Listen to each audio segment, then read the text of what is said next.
کا پیغام، انسان کے نام، پرانی مضامین کا خلاصہ، روزانہ ایک پارہ، محترم پروفیسر ڈاکٹر محمد الیاس فیصل کے ساتھ۔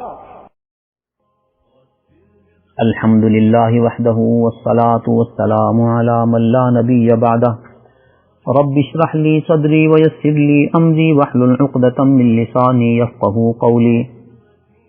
آج انشاءاللہ ہم 5ویں پارے کا خلاصہ عرض کریں گے، جس کا آغاز سورہ نساء کی آیت نمبر 24 سے آیت نمبر 147 تک ہے۔ آیت نمبر 24 کے ضمن میں اللہ تعالیٰ نے نکاح کے حوالے سے ہمیں یہ تعلیم دی ہے کہ نکاح کا مقصد زندگی گزارنا ہونا چاہیے اور گناہوں سے بچنے کی نیت ہونی چاہیے۔ یہ نکاح وقتی شہوت رانی یا خفیہ تعلقات پر مبنی نہ ہو۔ نکاح کے حوالے سے جو چیزیں ضروری ہیں وہ لڑکے اور لڑکی میں ایجاب و قبول ہے۔ نمبر 2 مہر کا تعین ہے۔ نمبر 3 2 گواہوں کا موجود ہونا، یہ تب کہ لڑکا اور لڑکی عاقل بالغ ہوں۔ یہ تفصیلات ہمیں قرآن کریم میں نہیں ملتی، یہ تفصیلات احادیث شریفہ میں موجود ہیں۔ تو اس سے جو حقیقت ہمارے سامنے کھل کر واضح ہو گئی کہ قرآن کریم کو سمجھنے کے لیے ہمیں احادیث کا سہارا لینا ضروری ہے، اور احادیث شریفہ کو سہارا بنائے بغیر یہ دعویٰ کرنا کہ ہم قرآن کریم کو صرف قرآن کریم کی روشنی میں سمجھ لیں گے یا قرآن کریم کو ہم لغت سے سمجھ لیں گے، یہ خام خیالی کے سوا کچھ نہیں ہے۔ آیت نمبر 29 اور 30 میں اللہ تعالیٰ نے ہمیں یہ حقیقت سمجھائی ہے کہ یا ایھا الذین آمنوا لا تأکلوا اموالکم بینکم بالباطل، اے ایمان والو باطل طریقوں سے آپس میں ایک دوسرے کا مال نہ کھایا کرو۔ یہ باطل طریقے کیا ہیں؟ چوری کے ذریعے مال حاصل کرنا، ڈکیتی کے ذریعے مال حاصل کرنا، یا کسی کا مال قبضہ کر لینا، یا کسی کا مال چھین لینا، یا جوا کھیل کے مال حاصل کرنا، یا سود کے ذریعے مال حاصل کرنا، یا خرید و فروخت کے ایسے غیر شرعی اصولوں کی بنیاد پر کوئی چیز خرید لینا، یہ سب باطل طریقے سے مال کھانے کے مترادف ہے۔ اللہ ہمیں اس سے بچائے۔ آگے اسی آیت میں ارشاد فرمایا گیا وَلَا تَقْتُلُوا أَنفُسَكُمْ، اپنے آپ کو قتل نہ کرو۔ اس کا ایک معنی تو یہ ہے کہ خودکشی نہ کرو، یہ خودکشی کرنا حرام ہے۔ یہ جان ہمارے پاس اللہ تعالیٰ کی امانت ہے، اس کو قتل کرنا اللہ تعالیٰ کو ناپسند ہے، اور ایسے قتل کرنے والے کی سزا آخرت میں جہنم ہے۔ اس کا دوسرا مفہوم یہ ہے کہ تم کسی کو بھی قتل نہ کرو، کیونکہ جب تم کسی کو قتل کرو گے تو اس کی سزا کے طور پر تمہیں بھی قتل کر دیا جائے گا۔ تو کسی کو قتل کرنا یہ اپنے آپ ہی کو قتل کرنا ہے۔ آیت نمبر 31 میں اس بات کا اعلان کیا گیا کہ ان تجتنبوا کبائر ما تنہون عنہ نکفر عنکم سیئاتکم، اگر تم کبیرہ گناہوں سے بچے رہو گے تو ہم تمہارے چھوٹے گناہ معاف کر دیں گے۔ ان الحسنات یذھبن السیئات، نیکیاں گناہوں کو ختم کر دیتی ہیں۔ یہ صغیرہ گناہ اور چھوٹے گناہ ان کو عام نیکیاں بھی ختم کر دیتی ہیں، لیکن کبیرہ گناہ اور بڑے گناہوں سے توبہ کرنا ضروری ہے۔ یہ بڑے گناہ 2 طرح کے ہوتے ہیں، ایک وہ ہوتے ہیں جن کا تعلق اللہ رب العزت کے حقوق کے ساتھ ہے، جیسے کسی نے نماز چھوڑ دی، یا کسی عمل میں ریاکاری کی، یا اس نے تکبر کیا وغیرہ، تو یہ اللہ تعالیٰ کے حقوق کی حق تلفی ہے۔ ایسے کبیرہ گناہوں سے اللہ تعالیٰ کے حضور حاضر ہو کر گڑ گڑانا اور توبہ و استغفار کر لینا کافی ہے۔ لیکن جن گناہوں کا تعلق لوگوں کے حقوق کے ساتھ ہے، جسے ہم حقوق العباد کہتے ہیں، اس میں جب تک ہم متعلقہ آدمی کا حق ادا نہیں کریں گے یا اس سے معافی نہیں کرا لیں گے، اس وقت تک اللہ کے ہاں بھی اس کی توبہ استغفار قبول نہیں ہوگی۔ جیسے کسی نے چوری کی ہے، اب وہ اس چوری سے توبہ استغفار کر کے اللہ کے حضور توبہ کرتا رہے، اس کی توبہ تب تک قبول نہیں ہوگی جب تک کہ وہ چوری کیا ہوا مال اس کو واپس نہ کر لے یا اس سے معافی نہ لے لے۔ اگر کسی نے کسی کے مالی حقوق غصب کیے ہوئے ہیں تو اسے چاہیے کہ وہ ان مالی حقوق کا اعادہ کرے، وہ ان کو واپس کرے، پھر اللہ کے حضور توبہ کرے، وہ توبہ قبول ہوگی۔ کسی نے کسی پر تہمت لگائی ہے، اس نے اس کی عزت کو چیلنج کیا ہے، کسی نے کسی کی غیبت کی ہے یا والدین کی نافرمانی کی ہے، تو یہ حقوق العباد ہیں۔ اس کے لیے پہلے ہمیں ان لوگوں سے معافی مانگنی ہوگی، پھر اللہ کے حضور توبہ کرنی ہوگی، تو پھر ان کبیرہ گناہوں سے توبہ قبول ہوگی۔ یہ کبیرہ گناہوں کی ایک لمبی فہرست ہے۔ انشاءاللہ آج کے خلاصے کے بعد ہم آپ کے گروپ میں ان گناہوں کی فہرست بھی شیئر کر دیں گے تاکہ آپ کے علم میں اضافہ ہو اور ان گناہوں سے بچنا ہمارے آپ کے لیے آسان ہو۔ آیت نمبر 33 میں اللہ رب العزت نے اس بات کا اعلان فرمایا ہے کہ اللہ تعالیٰ نے فطری طور پر کچھ لوگوں کو کچھ لوگوں پر فضیلت دی ہوئی ہے۔ یہ اللہ کا نظام ہے۔ اب اس نظام کو تم چیلنج نہ کرو کہ مجھے بھی یہ والی فضیلت حاصل ہو جائے۔ اللہ نے کسی کو مرد بنایا، کسی کو عورت بنایا۔ اب عورت یہ تمنا نہ کرے کہ میں مرد ہوتی، کیوں؟ مرد کی ایک اپنی حیثیت ہے، عورت کی اپنی حیثیت ہے۔ اللہ تعالیٰ نے مرد کو اس کی فطری صلاحیتوں کو دیکھتے ہوئے ایک خاص قسم کی فضیلت عطا فرمائی ہے۔ مرد قوی الجثہ ہوتا ہے عورت کی نسبت۔ مرد سارا دن محنت کشی کرتا ہے اور محنت کے بعد، کمائی کے بعد اپنے گھر میں آ کر اپنے بچوں کا پیٹ پالتا ہے۔ اگر ملکی ملی دفاع کے لیے جہاد پر جانا پڑے تو فوج میں مرد بھرتی ہوتے ہیں اور فرنٹ لائن پہ مرد ہوتے ہیں۔ گھر کے خرچ اخراجات کی ذمہ داری مرد کے ذمے ہے۔ تو مرد کی ان نمایاں فطری صلاحیتوں کو دیکھتے ہوئے اللہ تعالیٰ نے مرد کو ایک گنا فضیلت عطا فرمائی ہے، لیکن ساتھ ہی یہ بتا دیا گیا کہ یہ فضیلت کا ایسا معیار نہیں ہے کہ قیامت کے دن بھی یہی فضیلت رہے گی۔ قیامت کے دن جو اصل فضیلت ہے وہ تمہارے اعمال کی بنیاد پہ ہے۔ عین ممکن ہے کہ ایک ہی خاندان میں عورت نیک ہو اور وہ اللہ کے فضل کے اعتبار سے، اللہ کے قرب کے اعتبار سے وہ مرد پر بھی فوقیت رکھتی ہو، مرد پر فضیلت رکھتی ہو، تو گویا دنیا کے نظام کو چلانے کے لیے اللہ تعالیٰ نے اگر کسی کو کسی پر فضیلت دی ہے تو آخرت کے حوالے سے یہ فضیلت حرف آخر نہیں ہے، وہاں نیک اعمال معیار ہیں۔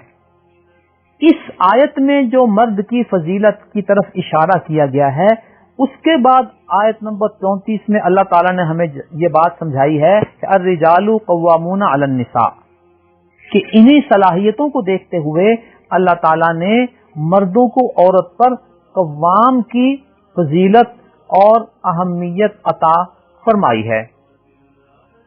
یوں اللہ تعالیٰ کی بما فضل اللہ بہ بعضهم علی بعض، اور مرد کا عورت پر قوام ہونا یہ اس فضیلت کی وجہ سے ہے جو اللہ نے اس کو عطا فرمائی ہوئی ہے۔ اب یہاں کچھ لوگ کہتے ہیں جی یہ انسانی حقوق اور انسانی مساوات کے خلاف ہے، یہ بات فطری اصولوں کے خلاف ہے۔ آپ دیکھتے ہیں کہ آپ کے خاندان کا ایک سربراہ ہے، اب اگر اس خاندان کے افراد اس کی سربراہی کو چیلنج کریں کہ جی آپ کا سربراہ ہونا یہ تو انسانی مساوات کی خلاف ورزی ہے، ہم سب کو برابر ہونا چاہیے اور آپ کو صرف سربراہ نہیں ہونا چاہیے، سب کو سربراہ ہونا چاہیے یا سب کو تابع ہونا چاہیے، یہ ایک غیر فطری اور غیر حقیقی موقف شمار ہوگا۔ قبیلے کے نظام کو چلانے کے لیے قبیلے کا سردار ہوتا ہے، اس کا سربراہ ہوتا ہے۔ اگر اس قبیلے کے افراد اس کی سربراہی کو یوں چیلنج کریں کہ جی آپ کی سربراہی اور آپ کے اختیارات یہ تو انسانی مساوات کی خلاف ورزی ہے، لہذا آپ کی سربراہی ختم ہونی چاہیے اور سب کو یہ سربراہی حاصل ہونی چاہیے، تو اس سے قبیلے کا نظام نہیں چلے گا اور ان کا یہ مطالبہ غیر فطری شمار ہوگا۔ آپ خود لوگوں کو ووٹ دیتے ہیں، ووٹ دے کے ان کو صوبائی قومی امیدوار بناتے ہیں اور وہیں سے منتخب ہو کے صوبائی قیادت اور ملک کی قیادت سامنے آتی ہے۔ ان کے پاس وہ اختیارات ہوتے ہیں جو خود آپ کے پاس نہیں ہیں۔ اب اگر آپ یہ کہیں کہ جی آپ کی صوبائی یا ملکی قیادت اور آپ کے اختیارات یہ چونکہ انسانی مساوات کی خلاف ورزی ہے لہذا یہ اختیارات آپ کے پاس نہیں ہونے چاہیے، تو آپ بتائیں کہ کیا آپ کے صوبے، آپ کے علاقے، آپ کے شہر، آپ کے ملک کا نظام چل پائے گا؟ اور کیا اس کو انسانی مساوات کی خلاف ورزی کہا جائے گا؟ ہرگز نہیں۔ بعینی اسی طرح ایک کنبے کے نظام کو چلانے کے لیے اللہ تعالیٰ نے گھر میں ایک شخص کو سرپرستی اور سربراہی دے دی ہے تاکہ گھر کا نظام چلتا رہے، لہذا اس کو یہ عنوان دینا کہ مرد کو عورت پر جو فوقیت حاصل ہے یہ انسانی حقوق کی خلاف ورزی ہے۔ اگر یہ انسانی حقوق کی خلاف ورزی ہے تو پھر آپ کا قبائلی، خاندانی اور صوبائی ملکی نظام یہ سب بھی انسانی مساوات کی خلاف ورزی شمار ہوگا۔ یہاں اللہ تعالیٰ نے گھریلو نظام کو چلانے کے لیے کچھ فطری قسم کے اصول ہمیں بتائے ہیں کہ اگر عورت مرد کی بات نہیں مانتی، جائز بات نہیں مانتی، تو اللہ نے بڑی حکمت کے ساتھ بات کو حل کرنے کے لیے ارشاد فرمایا کہ تم اس کو سمجھاؤ۔ اگر وہ پھر بھی نہیں مانتی تو تم اس سے علیحدگی اختیار کر لو، اپنے رہن سہن میں علیحدہ ہو جاؤ۔ اگر پھر بھی نہیں مانتی تو تمہیں مارنے کا اختیار ہے۔ یہ مارنے والا لفظ بہت سارے لوگوں کو سمجھ نہیں آتا، وہ یہ سمجھتے ہیں کہ اس مارنے کا جو اختیار دیا گیا ہے اس کا مطلب یہ ہے کہ ہر شخص اپنی بیوی کو بالوں سے پکڑ لے، ڈنڈا پکڑ لے یا جوتا پکڑ لے اور اتنی پٹائی کرے کہ جتنا اس کا جی چاہتا ہے۔ یہ غلط فہمی ہے، یہ غلط سمجھ ہے اس آیت کے حوالے سے۔ اس بات کو سمجھنے کے لیے ہمیں اس بات کو پیش نظر رکھنا ہے کہ والدین اپنی اولاد کی تعلیم و تربیت کے لیے کبھی کبھی سختی بھی ان پر کر دیتے ہیں، کبھی ان کو ڈانٹ دیتے ہیں، کبھی ان کو مار بھی دیتے ہیں۔ استاد اپنے شاگردوں کا دشمن نہیں ہوتا، اس کے دل میں یہ تڑپ اور لگن ہوتی ہے کہ یہ میرے شاگرد صحیح سیکھ لیں اور یہ سارے کے سارے پاس ہو جائیں، تو وہ نکمے شاگردوں کو بھی کبھی کبھی سختی کے ساتھ یا مار کے ساتھ سمجھانے کی کوشش کرتا ہے۔ یہ دشمنی نہیں ہوتی، یہ ان کے لیے بھلائی ہوتی ہے۔ اسی طرح عدالت میں جج اور قاضی کو جو تعزیراتی سزا دینے کے اختیارات ہوتے ہیں وہ اس کی ثوابدید پر ہوتے ہیں کہ کون سا مجرم کس کیٹیگری کا ہے۔ فقہ کی کتابوں میں یہاں تک لکھا گیا ہے کہ اگر کوئی قاضی یہ سمجھتا ہے کہ یہ مجرم اتنا حساس ہے کہ اگر میں نے اس کو گھور کر دیکھ لیا تو یہ اس کے لیے کافی ہے، آئندہ یہ ایسا جرم نہیں کرے گا، تو اس سے زیادہ سزا دینا اس کے لیے زیادتی ہوگی۔ اگر وہ سمجھتا ہے کہ اس کو ایک دن کے لیے جیل بھیج دیں تو بس یہ اس کے لیے کافی ہے، یہ آئندہ ایسا جرم نہیں کرے گا، تو اس کو 2 دن کی سزا دینا غلطی ہوگی، کیونکہ وہ 1 دن کی سزا اس کے لیے کافی تھی۔ اگر وہ سمجھتا ہے کہ اس کو اگر 5 ڈنڈے لگا دیے جائیں تو بس یہی کافی ہے اس کے لیے، تو پھر اس کو 6 ڈنڈے لگانے کی سزا دینا یا قاضی کی طرف سے جاتی ہے۔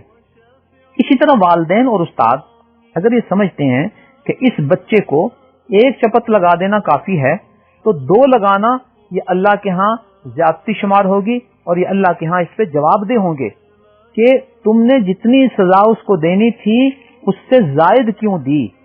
بیائی نہیں اسی طرح عورت کا معاملہ ہے کہ اس کو صرف اتنی سزا دینے کی اجازت ہے مرد کو کہ جس سے وہ نافرمانی سے رک جائے، اور اس سے زائد سزا دینا یہ مرد کے لیے زیادتی ہے اور مرد کے لیے جرم ہے، ہرگز اس کو اس بات کی اجازت نہ ہے نہ دی جا سکتی ہے۔ تو یہ گویا مارنے کا جو مفہوم معاشرتی ہے وہ سمجھ لینے کی وجہ سے آیت کو سمجھنے میں غلط فہمی ہو گئی، یہ اصل حقیقت ہمارے پیش نظر رہنی چاہیے۔ آیت نمبر 36 میں اللہ تعالیٰ نے اپنی توحید کا اعلان فرمایا، لوگوں کو یہ حکم دیا کہ وَاعْبُدُوا اللَّهَ وَلَا تُشْرِكُوا بِهِ شَيْئًا، اللہ تعالیٰ کی عبادت کرو اور اس کے ساتھ کسی کو شریک نہ ٹھہراؤ۔ پھر 8 طبقوں کو اپنے ساتھ جوڑ کر، اپنے توحید کے حکم کے ساتھ جوڑ کر ان کے ساتھ حسن سلوک کا حکم دیا، تو اس میں ان سارے طبقوں کی عزت افزائی ہے اور ان کو بڑائی دینا ہے، ان کو عظمت دینا ہے۔ اس میں کون لوگ شامل ہیں؟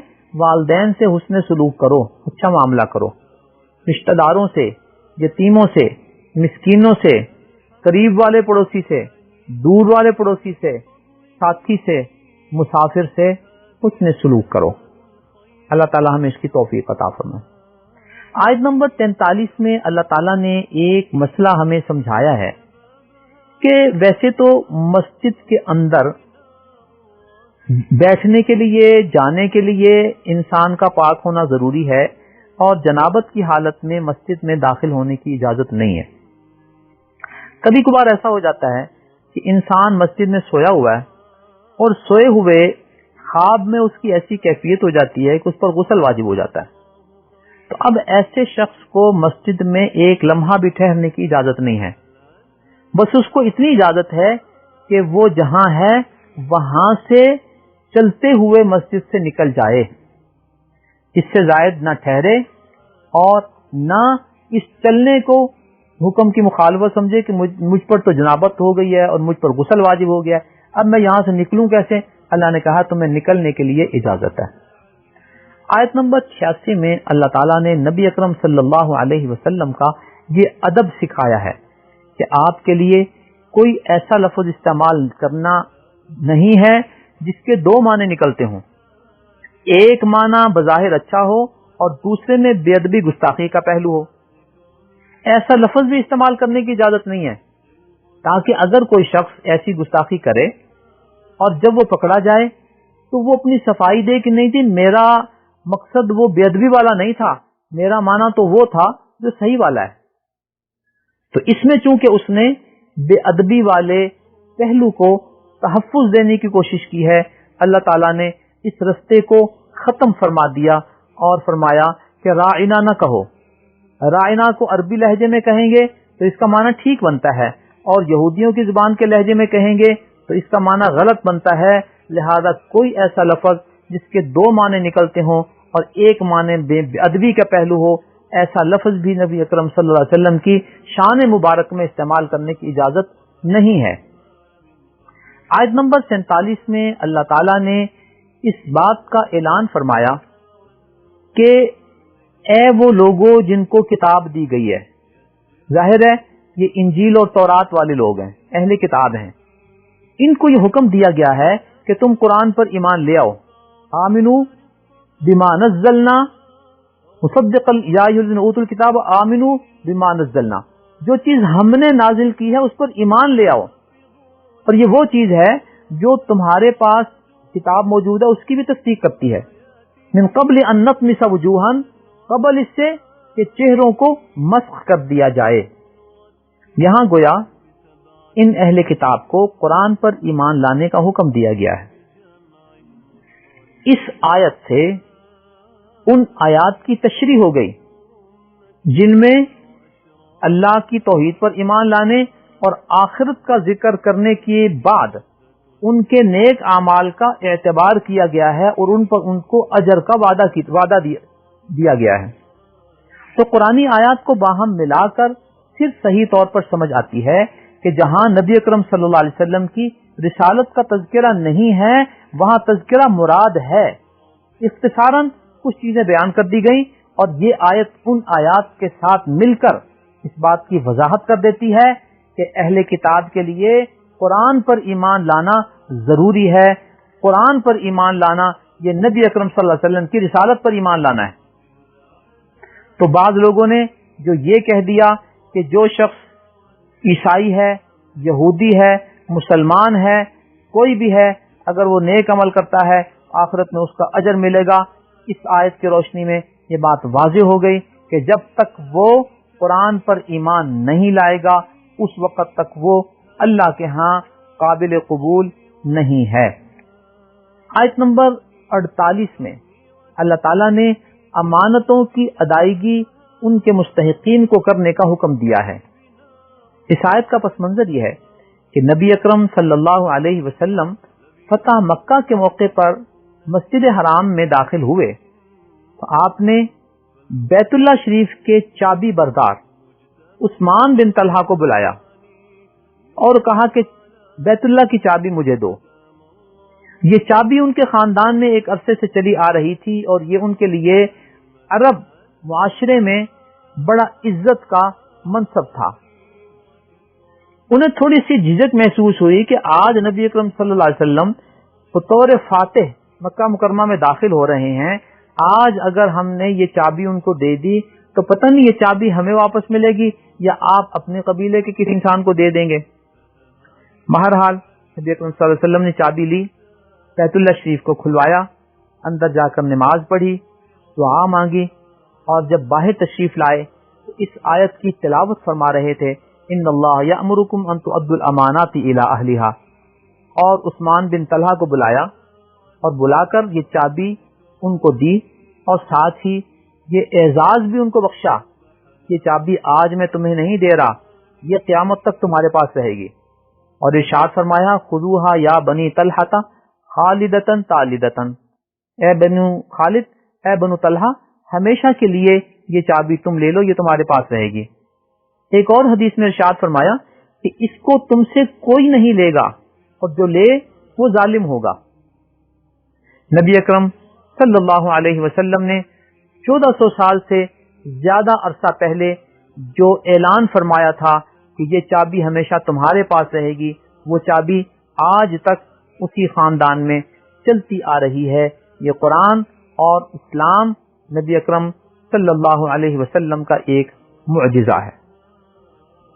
اس آیت کے مفہوم کے حوالے سے کچھ اور چیزیں بھی امانت کو امانت کے مستحق تک پہنچانے کے ضمن میں ہمارے لیے قابل توجہ ہیں. بطور مثال، اگر کسی کے پاس کسی نے مالی امانت رکھوائی ہوئی ہے تو اسے چاہیے کہ جب وقت آئے تو اس کو لوٹا دے، اس میں خیانت نہ کریں. ہمارے پاس قومی نمائندوں کے انتخاب کے لیے ووٹ یہ ایک امانت ہے. ہمیں اس امانت کو صحیح طور پر ادا کرنا ہے اور صحیح لوگوں کو منتخب کرنے کے لیے ووٹ دینا ہے. یہ گویا ہم ملکی اور ملی امانت ہے جسے ادا کر رہے ہیں.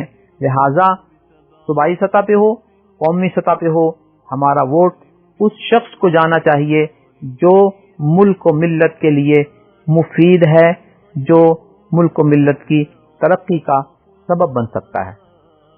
صرف پارٹی وابستگی کی وجہ سے آپ کسی ایسے شخص کو ووٹ نہ دیں کہ جس کے بارے میں خود آپ کو معلوم ہے کہ یہ کرپٹ ہے، یہ اپنے وعدے پورے نہیں کرے گا اور یہ ملک و ملت کے لیے مفید شخص نہیں ہے. ایسے شخص کو ووٹ دینا گویا اس ووٹ کی امانت میں خیانت کرنا ہے.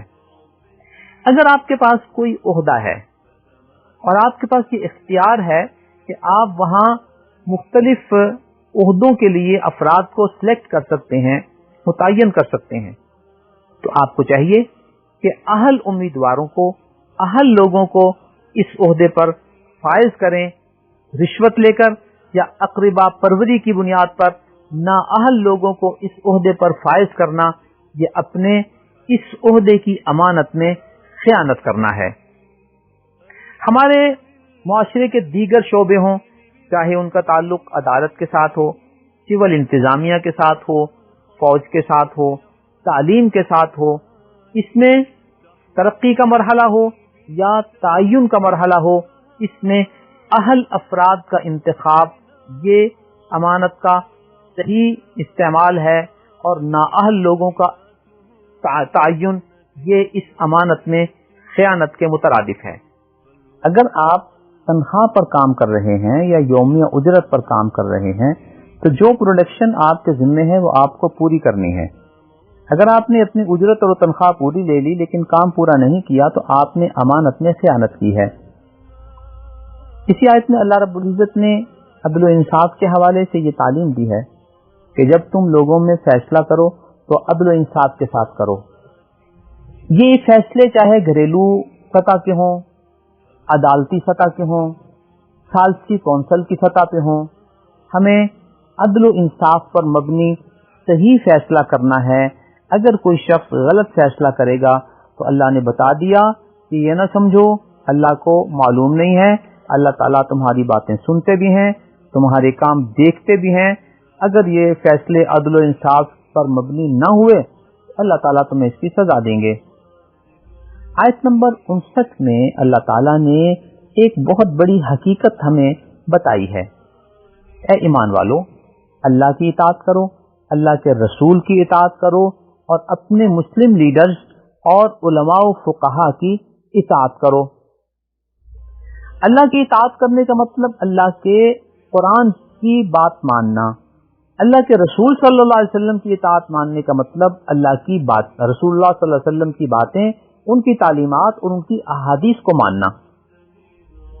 اسی لیے اولی الامر کے ساتھ اطیعوا کا لفظ نہیں کہا گیا، کیونکہ مسلم قیادت ہو یا علماء و فقہا ہوں، ان کی اطاعت بشرط موافقت قرآن و سنت ہے. اگر وہ قرآن و سنت کے مطابق نہیں ہے تو ہم ان کی بات ماننے کے پابند نہیں ہیں. حدیث شریف میں لا طاعت لمخلوق فی معصیۃ الخالق، اللہ کی نافرمانی میں کسی مخلوق کی فرما برداری و اطاعت نہیں کی جائے گی. وہ قرآن و سنت کے مطابق ہوگی تو کی جائے گی. اسی پارے کی آیت نمبر 80 میں اللہ رب العزت نے نبی اکرم صلی اللہ علیہ وسلم کی اطاعت کو اتنا اہم قرار دیا کہ فرمایا وَمَن يُطِعِ الرَّسُولَ فَقَدْ أَطَاعَ اللَّهَ، جس نے رسول صلی اللہ علیہ وسلم کی اطاعت کی تو اس نے گویا اللہ کی اطاعت کر لی. اور جو اطاعت کر لے گا اللہ کے رسول کی، اس کو کیا اجر ملے گا؟ فرمایا وَمَن يُطِعِ اللَّهَ وَالرَّسُولَ فَأُولَٰئِكَ مَعَ الَّذِينَ أَنْعَمَ اللَّهُ عَلَيْهِمْ مِنَ النَّبِيِّينَ وَالصِّدِّيقِينَ وَالشُّهَدَاءِ وَالصَّالِحِينَ.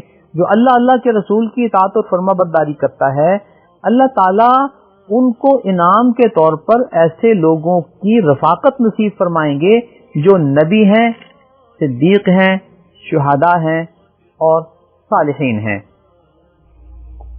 اس سے جہاں یہ بات واضح ہوئی کہ قرآن کریم کے ساتھ حدیث شریف بھی حجت ہے، اس کا اظہار خود نبی اکرم صلی اللہ علیہ وسلم نے اپنی ایک مبارک حدیث میں یوں فرمایا الا انی اوتیت القرآن ومثلہ معہ، مجھے قرآن بھی دیا گیا ہے اور قرآن کے ساتھ ایک اور چیز بھی دی گئی ہے. وہ دوسری چیز آپ صلی اللہ علیہ وسلم کی تعلیمات اور آپ کی احادیث شریفہ ہیں.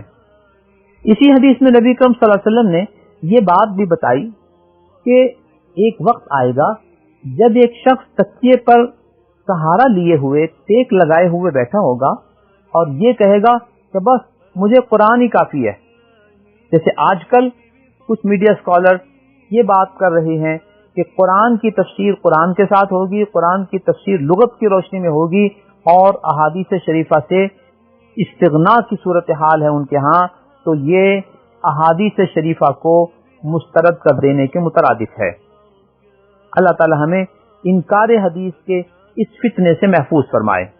نبی اکرم صلی اللہ علیہ وسلم کی اس حدیث مبارکہ کا تذکرہ مصنف ابن ابی شیبہ حدیث نمبر 24330 اور مسند احمد حدیث نمبر 17174 میں ہے.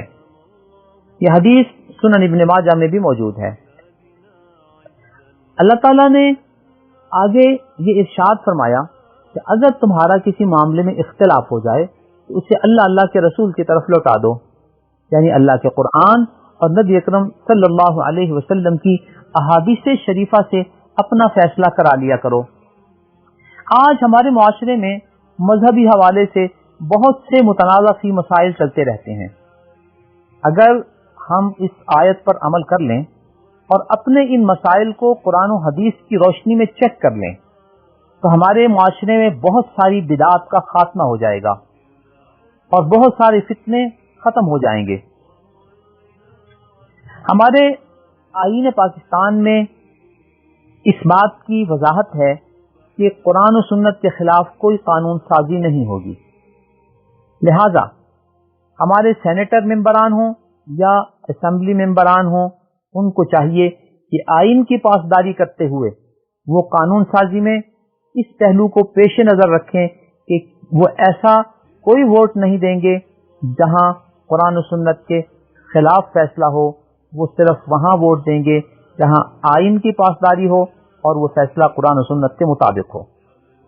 آج کل جیسا کہ ہم دیکھتے ہیں کہ پارٹی وابستگی بنیاد بنائی جاتی ہے اور پارٹی وابستگی کی بنیاد پر ہر سیاہ و سفید کے حق میں فیصلہ دے دیا جاتا ہے، چاہے وہ قرآن و سنت کے مطابق ہے یا مطابق نہیں، یہ اللہ رب العزت کے اس ارشاد کی خلاف ورزی ہے کہ تم اپنے معاملات کو اللہ کے رسول یعنی اللہ کے قرآن اور نبی اکرم صلی اللہ علیہ وسلم کی احادیث شریفہ کی طرف لوٹا دیا کرو۔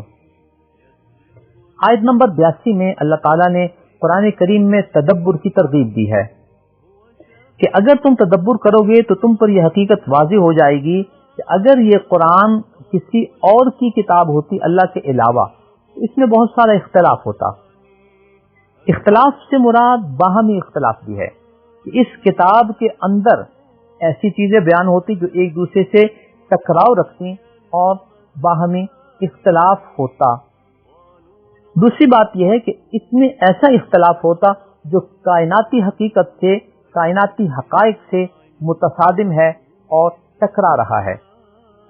یہ قرآن کریم 1400 سال سے زیادہ عرصہ ہوا نازل ہوا تھا اور یہ قیامت تک کے لیے ہے، لہذا آج تک نہ تو اس کا آپس میں کوئی اختلاف ظاہر ہوا اور نہ ہی قرآنی حقائق کا کائناتی حقائق سے کوئی اختلاف سامنے آیا اور انشاءاللہ نہ ہی قیامت تک آئے گا۔ جب ہم قرآنی تدبر اور قرآنی ریسرچ کی بات کرتے ہیں تو اس کے لیے ہمیں کچھ بنیادی معیار ان کا خیال رکھنا ہوگا کہ اللہ تعالیٰ نے نبی اکرم صلی اللہ علیہ وسلم پر یہ کتاب نازل فرمائی اور ان کو تبیین و تشریح کا منصب بھی عطا فرمایا۔ وَأَنزَلْنَا إِلَيْكَ الذِّكْرَ لِتُبَيِّنَ لِلنَّاسِ مَا نُزِّلَ إِلَيْهِمْ، ہم نے آپ پر قرآن اتارا ہے تاکہ آپ کھول کھول کر اس کی وضاحت کر کے، اس کی تشریح کر کے لوگوں کو بیان کر دیں۔ تو نبی اکرم صلی اللہ علیہ وسلم کی تشریحات حضرات صحابہ کرام رضوان اللہ تعالی علیہم اجمعین کی اور ان کے شاگردوں کی تفسیرات، ان سے واقفیت ہو، پھر ہم اس میں تدبر اور ریسرچ کریں گے تو ہم بہتر نتائج کو نکال پائیں گے۔ آج اگر ہم اس بات کو سمجھنے کے لیے معاشرے میں اس حقیقت کو دیکھیں کہ ہمارا قانون کا شعبہ ہو، میڈیکل سائنس کا شعبہ ہو یا دیگر سائنسی شعبہ جات ہوں، تو ان میں تحقیق اور ریسرچ کے لیے کسی بنیادی نالج کی ضرورت ہوتی ہے، اور کسی بھی شخص کی ریسرچ کو کوئی لیبارٹری اس وقت تسلیم کرتی ہے جب اس کی بیسک تعلیم اس سطح کی ہو کہ اس کی ریسرچ کو کوئی وزن دیا جا سکے۔ قانون کی تشریح کے لیے کسی ماہر قانون کی تشریح کو بنیاد بنایا جاتا ہے، وگرنہ اگر کوئی شخص اس بیسک تعلیم کے بغیر اور بیسک سند اور سرٹیفکیٹ کے بغیر ڈاکٹر ہونے کا اعلان کرتا ہے تو ہمارا معاشرہ اس کو عطائی حکیم سمجھتا ہے، اس لیے کہ اس کے پاس اس شعبے کا بیسک نالج نہیں ہے۔ کسی شخص کے پاس اگر انجینئرنگ کی سند نہیں ہے اور وہ مکان تعمیر کر رہا ہے تو لوگ انہیں انجینئر صاحب نہیں بلکہ ٹھیکیدار کہیں گے۔ اسی طرح قرآن کریم کے تدبر کے لیے، اس میں ریسرچ کے لیے ہمیں اس کے بنیادی نالج کو سمجھنا ضروری ہے۔ آیت نمبر 25 میں اللہ رب العزت نے ہمیں یہ سمجھایا ہے کہ جو شخص کسی کی اچھی شفاعت کرتا ہے تو اس کو اس کا اچھا اجر ملے گا، اور جو شخص کسی کی بری سفارش کرتا ہے تو اس پر یہ سفارش بوجھ بن جائے گی۔ آپ کسی اہل شخص کی سفارش کرتے ہیں تو یہ اچھی سفارش شمار ہوگی، اور اگر آپ کسی نااہل شخص کی سفارش کرتے ہیں تو یہ بری سفارش شمار ہوگی اور یہ ہمارے لیے قیامت کے دن بوجھ ہوگی۔ آیت نمبر 86 میں اللہ رب العزت نے ہمیں ایک ادب بتایا ہے کہ اگر تمہیں کوئی شخص سلام کرے تو یا تو تم اس کا جواب انہی الفاظ میں دے دو یا اس سے بہتر الفاظ میں دے دو۔ ہمارے ہاں 3 لفظ مستعمل ہوتے ہیں: السلام علیکم، السلام علیکم ورحمۃ اللہ، السلام علیکم ورحمۃ اللہ وبرکاتہ۔ اگر کوئی شخص ہمیں السلام علیکم کہتا ہے تو جواب میں کم از کم ہم اسے السلام علیکم کہیں، اور بہتر ہے کہ اس سے بہتر السلام علیکم ورحمۃ اللہ جواب دے دیں۔ اگر کوئی شخص ہمیں السلام علیکم ورحمۃ اللہ کہہ دیتا ہے تو ہمیں یا تو صرف اسی جواب کو لوٹانا ہے السلام علیکم ورحمۃ اللہ، یا اس سے بہتر جواب لوٹانا ہے السلام علیکم ورحمۃ اللہ وبرکاتہ۔ یہ سلام ہم مسلمانوں کا تشخص ہے۔ نبی اکرم صلی اللہ علیہ وسلم نے اس کی ترغیب دی ہے۔ آپ نے ارشاد فرمایا تم جنت میں اس وقت تک داخل نہیں ہو سکتے جب تک ایمان والے ہی نہیں ہو، اور تمہارا ایمان اس وقت تک کامل نہیں ہوگا جب تک تم آپس میں محبت نہ کرو۔ کیا میں تمہیں ایسا طریقہ نہ بتا دوں کہ اگر وہ تم کر لو تو تمہاری محبت بڑھے؟ وہ آپ نے بتایا کہ سلام کو آپس میں عام کرو۔ آج یہ سلام کی نیکی ہمارے معاشرے سے نکل چکی ہے۔ ہم سلام کرنے کے لیے کسی جاننے والے اور تعلق دار کو ضروری سمجھتے ہیں، اور عام مسلمانوں کو سلام کرنا یہ ہماری معاشرتی زندگی میں ہم سے نکل گیا ہے۔ اس سنت کو زندہ کرنے کی ضرورت ہے۔ واضح رہے کہ کسی بھی شخص سے 3 دن سے زیادہ قطع تعلقی کرنا اور بات چیت کا سلسلہ منقطع کرنا اس سے زائد حرام ہے۔ لہذا رمضان المبارک کے ان مبارک لمحات میں اللہ رب العزت کی رحمتیں مغفرتیں ہماری طرف متوجہ ہیں، لیکن جو شخص شرک کرتا ہے یا کسی دوسرے کے لیے کینہ رکھتا ہے، اللہ کی رحمتیں مغفرتیں اس کے لیے خاص نہیں، اس کی طرف متوجہ نہیں ہیں۔ لہذا ان رحمتوں کو سمیٹنے کے لیے ہمیں عفو درگزر سے کام لینا چاہیے، اور ایسے تعلقات جو قطع ہو چکے ہیں انہیں نئے سرے سے جوڑنا چاہیے۔ اور حدیث شریف میں آتا ہے کہ جو پہلے سلام کرتا ہے وہ دونوں میں سے بہتر ہے۔ لہذا ہم سلام میں پہل کریں اور اپنے تعلقات کو بحال کریں تاکہ اللہ کی رحمتوں مغفرتوں کے مستحق ٹھہریں۔ اگر کہیں قطع تعلقی ہے اور ایک شخص نے جا کر اسے سلام کیا، دوسرے شخص نے جواب نہیں دیا، اب قطع تعلقی کی جو سزا اس کو ملنی تھی یہ اس سے بری ہو گیا کیونکہ اس نے کوشش کر لی۔ جس نے جواب نہیں دیا اب قطع تعلقی کی سزا صرف اسی شخص کو ملے گی۔ آیت نمبر 92 میں اللہ رب العزت نے مسلمان کی شان بیان کی ہے اور فرمایا کہ مسلمان کی شان یہ ہو ہی نہیں سکتی کہ وہ مسلمان ہو اور پھر کسی مومن کو قتل کر دے۔ ہاں یہ ہو سکتا ہے کہ اس سے غلطی ہو جائے اور غلطی سے کوئی قتل ہو جائے، اللہ معاف فرمائے، جیسے ایکسیڈنٹ ہوتا ہے۔ اب کوئی شخص جان بوجھ کے کسی کو نیچے نہیں دیتا گاڑی کے، غلطی سے ایسے ہو جاتا ہے۔ اس طرح کے قتل تو ہو سکتے ہیں، لیکن اللہ فرماتے ہیں کوئی مومن کسی مومن کو قتل کر دے یہ ہو ہی نہیں سکتا۔ لیکن آج مومن ہونے کے باوجود، مسلمان ہونے کے باوجود ہم اپنی گلیوں اور سڑکوں پر کیا ایسے افراد کو نہیں دیکھتے جو کرائے کے قاتل ہیں، جو چند ہزار لے کر انسانوں کا قتل کرتے ہیں اور کوئی پرسان حال نہیں ہوتا۔ اگلی آیت میں اللہ رب العزت ارشاد فرماتے ہیں جو شخص کسی مومن کو جان بوجھ کر قتل کر دے گا اس کا ٹھکانہ جہنم ہے۔ دو آدمیوں کے بارے میں اللہ تعالیٰ نے ارشاد فرمایا کہ وہ جہنم میں رہیں گے اور ان کو معاف نہیں کیا جائے گا۔ ایک تو وہ شخص جو شرک کی حالت میں مر گیا، دوسرا وہ شخص جس نے کسی کو قتل کیا تھا اور اپنے مقتول کے وارثوں سے وہ جرم معاف بھی نہیں کرایا اور اللہ کے حضور توبہ بھی نہیں کی، اسی حالت میں مر گیا تو اس کا ٹھکانہ بھی جہنم ہے۔ اللہ تعالیٰ ہمارے معاشرے کو ایک دوسرے کے قتل جیسے بڑے گناہ سے محفوظ فرمائے، آمین۔ آیت نمبر 101 میں یہ مسئلہ بتایا گیا ہے کہ اگر تم سفر کی حالت میں ہو تو نماز کو قصر پڑھ لیا کرو۔ قصر کیا ہے کہ 4 رکعت والی نماز کو 2 رکعت پڑھ لیا کرو۔ یہ واضح رہے کہ 2 رکعت والی نماز اور 3 رکعت والی نماز پوری پڑھی جائے گی، اس میں قصر نہیں ہے، وتر بھی پورے پڑھے جائیں گے۔ البتہ سنت نوافل پڑھنا چاہیں تو پڑھ لیں، وہ نفل ہی شمار ہوں گے، نہ پڑھنا چاہیں تو گناہ نہیں ہے۔ آیت نمبر 103 میں اللہ تعالیٰ نے یہ ارشاد فرمایا ہے ان الصلاۃ کانت علی المؤمنین کتابا موقوتا، نماز مقررہ وقت پر تم پہ فرض کی گئی ہے۔ نماز کے اوقات کیا ہیں؟ فجر، ظہر، عصر، مغرب، عشاء کے اوقات کیا ہیں؟ قرآن کریم میں اس کی کوئی تفصیل ہمیں نہیں ملتی. یہ تفصیل ہمیں حدیث شریف میں ملتی ہے. نمازوں کے فرض ہونے کے بعد جب 5 نمازیں فرض ہوئیں، حضرت جبریل علیہ السلام تشریف لائے اور ہر نماز کو پہلے وقت میں پڑھایا. پھر دوسرے دن تشریف لائے اور اس نماز کو آخری وقت میں پڑھایا اور بتایا کہ کل اور آج کے دونوں وقتوں کے درمیان ان نمازوں کا وقت ہے. اب یہ تفصیل ہمیں حدیث شریف سے ملتی ہے.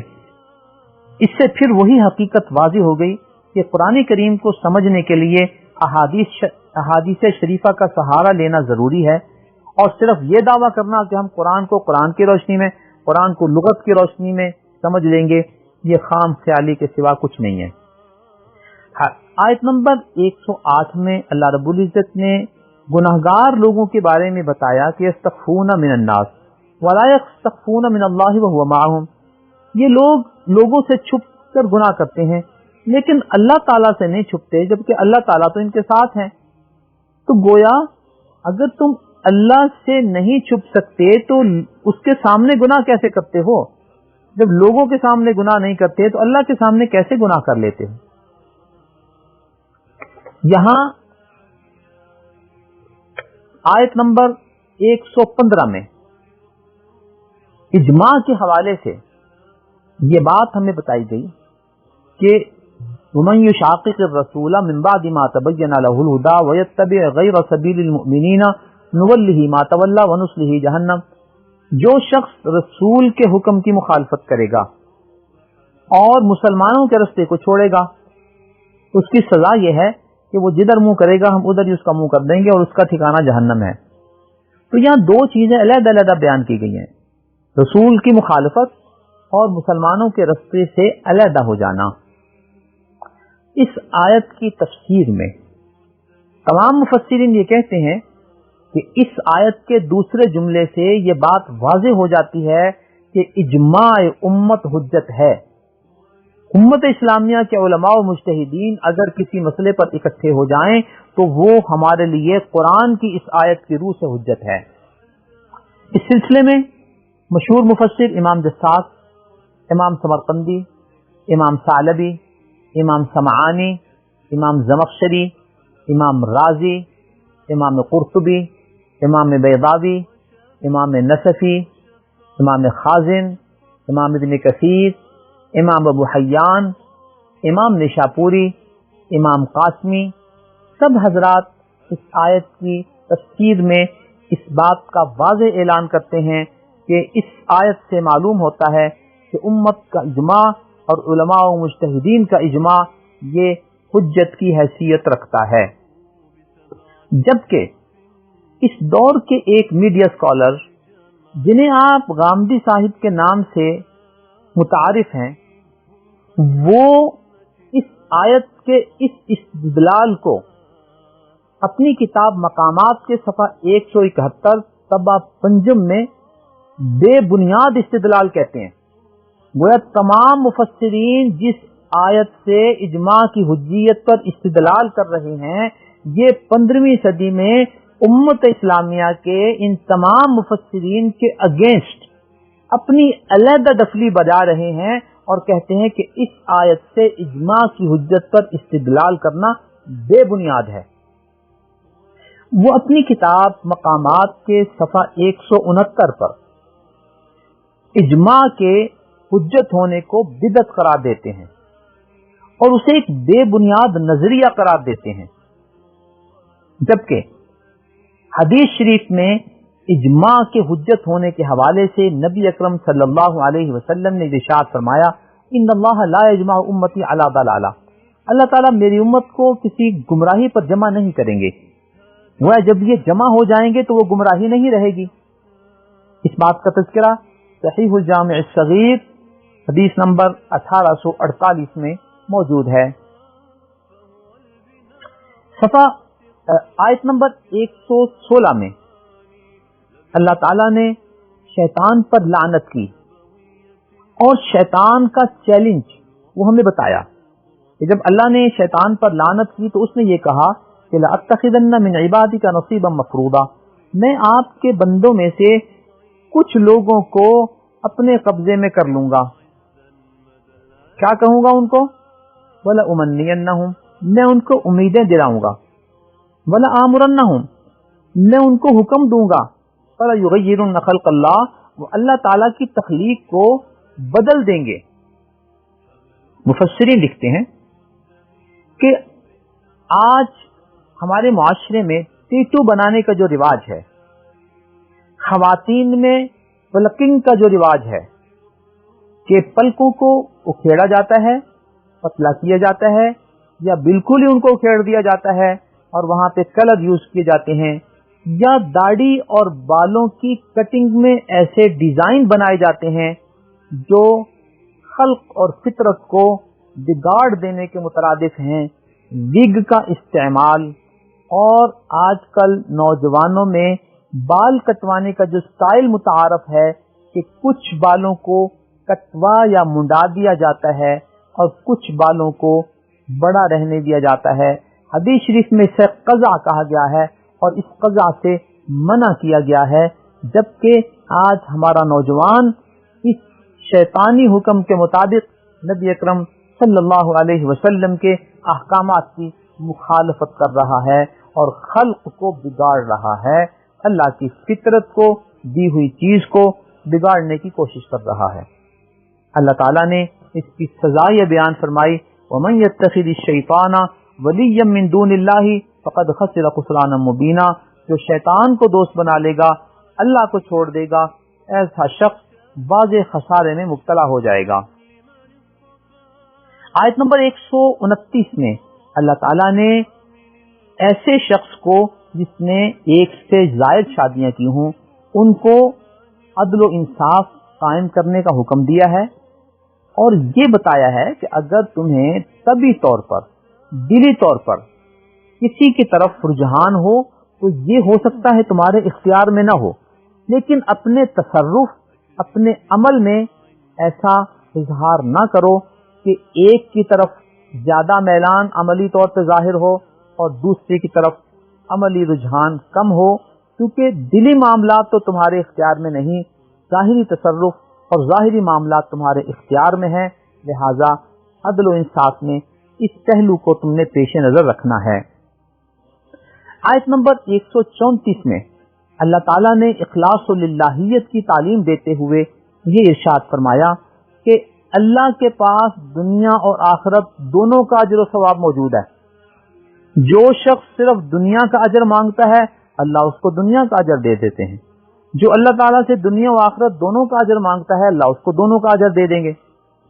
اسی لیے ہمیں دعا سکھائی گئی، ربنا آتنا فی الدنیا حسنہ، اے اللہ ہمیں دنیا میں بھی اچھائی عطا فرما، وفی الآخرۃ حسنہ، آخرت میں بھی ہمیں اچھائی عطا فرما، وقنا عذاب النار، اور جہنم سے بچا لے. تو اس آیت میں ہر کام اللہ کی رضا کے لیے اور دنیا کے ساتھ ساتھ آخرت کے اجر و ثواب کے لیے بھی کرنا چاہیے، اور یہی ہماری نیت ہونی چاہیے. آیت نمبر 135 میں اللہ تعالیٰ نے حق گوئی اور بے باکی کی ترغیب دی ہے کہ اگر تم نے کوئی گواہی دینی ہو تو سچی گواہی دو، اللہ کو حاضر ناظر سمجھ کر گواہی دو، چاہے وہ گواہی تمہارے خلاف جا رہی ہو، تمہارے والدین کے خلاف جا رہی ہو، تمہارے رشتہ داروں کے خلاف جا رہی ہو، لیکن تم نے سچ کہنا ہے، حق کہنا ہے. عموماً ہمارے معاشرے میں ہوتا یہ ہے کہ اگر اپنی فیملی کے لیے گواہی دینی ہے، والدین کے لیے، رشتہ داروں کے لیے، کسی پرسنل معاملے کے لیے گواہی دینی ہے تو ہم کہتے ہیں یہ تو چونکہ اپنے لوگ ہیں نا، لہٰذا ان کے خلاف تو ہم گواہی نہیں دے سکتے، ہم ان کے حق میں گواہی دیں گے چاہے جھوٹ کیوں نہ ہو. اللہ فرماتے ہیں کہ ایسا کرنا اللہ کو ناراض کرنا ہے، لہٰذا جب بھی گواہی دو سچی دو، چاہے وہ تمہارے اور تمہارے رشتہ داروں کے خلاف کیوں نہ ہو. آیت نمبر 141 میں اللہ رب العزت نے ہمیں یہ ادب سکھایا ہے کہ تمہارے اوپر قرآن کریم میں یہ حکم نازل کر دیا گیا ہے کہ اگر تم اللہ تعالی کی آیات اور نشانیوں کے بارے میں کوئی کفریہ بات سنو یا یہ سنو کہ ان سے مذاق کیا جا رہا ہے اللہ کی نشانیوں کے ساتھ، اللہ کی آیات کے ساتھ، اللہ کی باتوں کے ساتھ، اللہ فرماتے ہیں فلا تقعدوا معهم، پھر تمہارے لیے اس مجلس میں شریک رہنا منع ہے، تمہیں ان کے ساتھ بیٹھنے کی اجازت نہیں ہے۔ لہذا ہمیں ایسی مجالس سے عہدہ برا ہو جانا چاہیے جہاں اللہ رب العزت کی آیات کا کفر کیا جاتا ہے یا ان سے مذاق کیا جاتا ہے۔ اگر ہم آپ فیس بک، یوٹیوب پر کسی ایسے سسٹم کا حصہ ہیں جہاں کفریہ باتیں ہوتی ہیں، جہاں اللہ کی آیات کا مذاق اڑایا جاتا ہے، تو ہمیں وہاں سے علیحدہ ہو جانا چاہیے اور ایسے گروپ میں ہمیں شامل رہنے کی اجازت نہیں ہے۔ یہاں ایک اور مسئلہ ہم سمجھ لیں کہ ہم کبھی کبھی ایک دوسرے کو لطیفے سناتے ہیں۔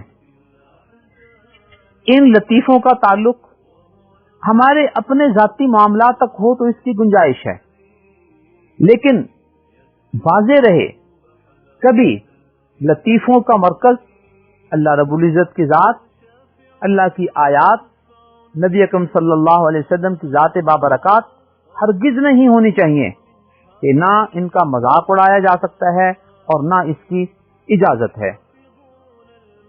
آیت نمبر 142 اور 145 میں اللہ تعالیٰ نے منافقین کے بارے میں کچھ حقائق ہمیں بتائے ہیں کہ یہ منافق وہ لوگ ہیں جو اوپر کچھ ہیں، اندر سے کچھ ہیں۔